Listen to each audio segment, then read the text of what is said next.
रवि, एक उत्साही फोटोग्राफर, अपने दोस्तों के साथ एक वीरान हवेली की खोज करने निकला। ये हवेली शहर से दूर एक सुनसान जंगल के बीचों बीच खड़ी थी। कहा जाता था कि यहाँ अजीब घटनाएं होती हैं, रात को रोशनी चमकती है, फुसफुसाहट सुनाई देती है और कुछ लोगों ने तो परछाइयां भी देखी थीं। रवि और उसके दोस्त अनिरुद्ध, नेहा और करण ने तय किया कि वे इस हवेली की सच्चाई जानकर रहेंगे। जैसे ही उन्होंने अंदर कदम रखा, हवेली की ठंडी हवा ने उनके रोंगटे खड़े कर दिए। चारों ओर धूल जमी थी और हर कोने में मकड़ियों के जाले लटके हुए थे। रात गहराने लगी। रवि ने अपने कैमरे से कुछ तस्वीरें खींचनी शुरू की। तभी अचानक करण ने एक कोने से किसी के चलने की आहट सुनी। कौन है वहाँ? उसने कांपते हुए पूछा।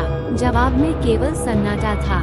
नेहा ने दीवार पर एक पुरानी तस्वीर देखी जिसमें एक परिवार के 4 सदस्य थे। लेकिन अजीब बात ये थी कि तस्वीर पर खून के धब्बे थे जो धीरे धीरे ताजे होते जा रहे थे। अचानक हवेली के दरवाजे खुद ब खुद बंद हो गए। सबकी सांसें थम गईं।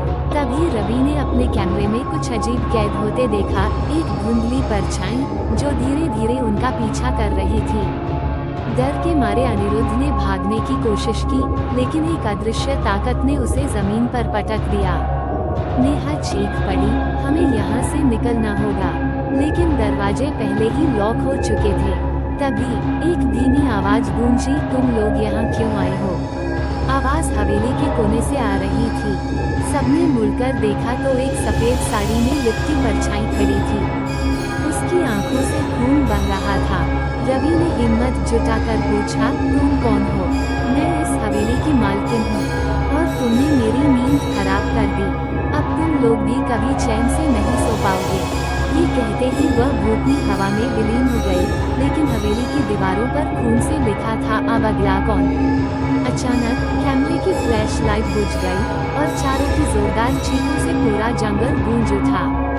अगले दिन लोग कहते हैं कि हवेली के दरवाजे फिर से खुले मिले, लेकिन अंदर कोई नहीं था।